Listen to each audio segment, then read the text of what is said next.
ಶಿವಮೊಗ್ಗದ ಪ್ರಸಿದ್ಧ ಸಕ್ರೆಬೈಲು ಆನೆ ಬಿಡಾರಕ್ಕೆ ಕಳೆದ 4 ತಿಂಗಳಿಂದ ಪ್ರವಾಸಿಗರ ಪ್ರವೇಶವನ್ನು ನಿರ್ಬಂಧಿಸಲಾಗಿದೆ. ಅದನ್ನು ಈಗ ತೆರವುಗೊಳ್ಳುವ ಸಮಯ ಹತ್ತಿರ ಆಗ್ತಾ ಇದೆ ಅಂತ ಹೇಳಿ ತಿಳಿದು ಬರ್ತಾ ಇದೆ. ಈ ತಿಂಗಳ ಅಂತ್ಯಕ್ಕೆ ಆನೆ ಬಿಡಾರ ಸಾರ್ವಜನಿಕರ ವೀಕ್ಷಣೆಗೆ ಮುಕ್ತವಾಗಲಿದೆ. ಆದರೆ ಈ ಬಾರಿ ಸಕ್ರೆಬೈಲು ಬಿಡಾರದಲ್ಲಿ ಭಾರೀ ಸುರಕ್ಷತಾ ಬದಲಾವಣೆಗಳನ್ನು ಮಾಡಲಾಗಿದೆ. ಏನೆಲ್ಲ ಬದಲಾವಣೆಗಳು ಮಾಡಿದ್ದಾರೆ, ಪ್ರವಾಸಿಗರಿಗೆ ಜಾರಿಯಾದ ಹೊಸ ರೂಲ್ಸ್ ಏನು, ಈ ಸ್ಟೋರಿ ನೋಡಿ.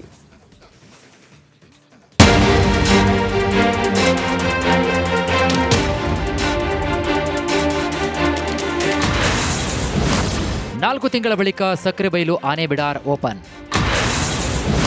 ಪ್ರವಾಸಿಗರಿಗೆ ಹೊಸ ರೂಲ್ಸ್ ತಂದ ಅರಣ್ಯ ಇಲಾಖೆ. ಮಲೆನಾಡಿನ ಪ್ರಮುಖ ಪ್ರವಾಸಿ ಆಕರ್ಷಣೆಗಳಲ್ಲಿ ಒಂದಾದ ಶಿವಮೊಗ್ಗ ಅಂದರೆ ಪ್ರವಾಸಿಗರಿಗೆ ಹಾಟ್ ಸ್ಪಾಟ್.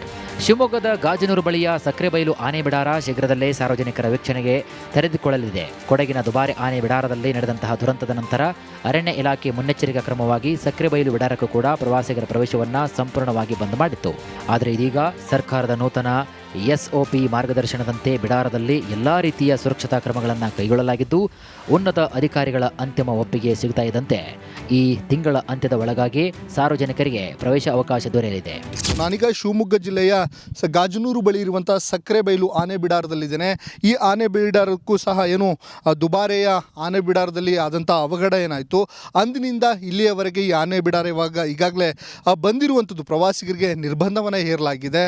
ಆದರೆ ಈಗ ಮತ್ತೆ ಸರ್ಕಾರ SOPಯನ್ನು ಜಾರಿ ಮಾಡಿರೋದ್ರಿಂದ ಕೆಲವೊಂದು ನಿರ್ಬಂಧಗಳನ್ನು ಹೇರಿಕೊಂಡು ಮತ್ತೆ ಮುನ್ನೆಚ್ಚರಿಕಾ ಕ್ರಮಗಳನ್ನು ಕೈಗೊಂಡು ಮತ್ತೆ ಪ್ರವಾಸಿಗರಿಗೆ ಅವಕಾಶವನ್ನು ಮಾಡಿಕೊಡೋ ನಿಟ್ಟಿನಲ್ಲಿ ಹೀಗಾಗಿ ಅರಣ್ಯ ಇಲಾಖೆ ಜೊತೆಗೆ ಸಕ್ರೆಬೈಲು ಆನೆ ಬಿಡಾರ ಮುಂದಾಗಿರುವಂಥದ್ದು.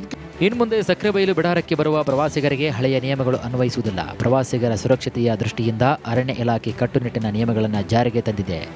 ಈ ಮುಂಚೆಯಂತೆ ಆನೆಗಳಿಗೆ ಹತ್ತಿರದಿಂದ ಸ್ನಾನ ಮಾಡಿಸುವುದು, ಆಹಾರ ನೀಡುವುದು ಹಾಗೂ ಆನೆಗಳಿಂದ ಆಶೀರ್ವಾದ ಪಡೆಯುವುದಕ್ಕೆ ಸಂಪೂರ್ಣ ನಿಷೇಧವನ್ನು ಹೇರಲಾಗಿದೆ.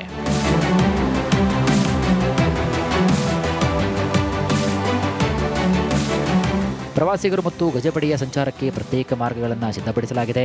ಹಸಿರು ಮಾರ್ಗ ಪ್ರವಾಸಿಗರಿಗೆ ಮುಕ್ತವಾಗಿದ್ದರೆ ಕೆಂಪು ಮಾರ್ಗವನ್ನು ಸಂಪೂರ್ಣವಾಗಿ ಆನೆಗಳ ಸಂಚಾರಕ್ಕೆ ಕಾಯ್ದಿರಿಸಲಾಗಿದೆ.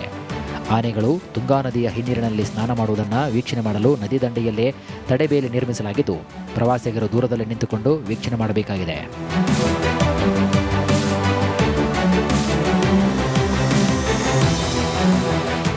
ಆನೆಗಳು ನಿಲ್ಲುವಂತಹ ಗ್ಯಾಲರಿಯಲ್ಲಿ ಇದೀಗ ಡಬಲ್ ಬ್ಯಾರಿಕೇಡ್ ಅಳವಡಿಸಲಾಗಿದೆ. ಇದರಿಂದಾಗಿ ಆನೆ ಮತ್ತು ಮನುಷ್ಯರ ನಡುವೆ ಸುರಕ್ಷಿತ ಅಂತರ ಕಾಯ್ದುಕೊಳ್ಳಲು ಸಾಧ್ಯವಾಗಲಿದ್ದು, ಪ್ರಸ್ತುತ 24 ಆನೆಗಳನ್ನು ಹೊಂದಿರುವ ಸಕ್ರೆಬೈಲು ಬಿಡಾರ ಹೊಸ ರೂಪದೊಂದಿಗೆ ಪ್ರವಾಸಿಗರನ್ನು ಆಕರ್ಷಿಸಲು ಸಜ್ಜಾಗಿದೆ.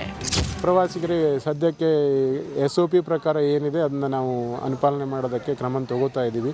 ಡಬಲ್ ಬ್ಯಾರಿಕೇಡ್ ಅಳವಡಿಸಾಗಿದೆ. ಆನೆ ನದಿ ಸ್ನಾನ ಮಾಡುವಲ್ಲಿ ಬ್ಯಾರಿಕೇಡ್ನ ಅಳವಡಿಸಿದ್ದೀವಿ. CCTV ಇನ್ಸ್ಟಾಲ್ ಮಾಡ್ತಾ ಇದ್ದೀವಿ. ಸದ್ಯಕ್ಕೆ ಈ ತಿಂಗಳ ಅಂತ್ಯದೊಳಗೆ ನಾವು ಕ್ಯಾಂಪನ್ನು ಓಪನ್ ಮಾಡುವಂಥ ಯೋಚನೆ ಇದೆ. ಕಳೆದ 4 ತಿಂಗಳುಗಳಿಂದ ಬಿಡಾರ ಬಂದಾಗಿ ಪ್ರವಾಸಿಗರಲ್ಲದೆ ಬಿಕೋ ಎನ್ನುತ್ತಿದ್ದಂತಹ ಸಕ್ರೆಬೈಲು ಆನೆ ಬಿಡಾರದಲ್ಲಿ ಇದೀಗ ಸುರಕ್ಷಿತ ವಾತಾವರಣ ನಿರ್ಮಾಣವಾಗಿದೆ.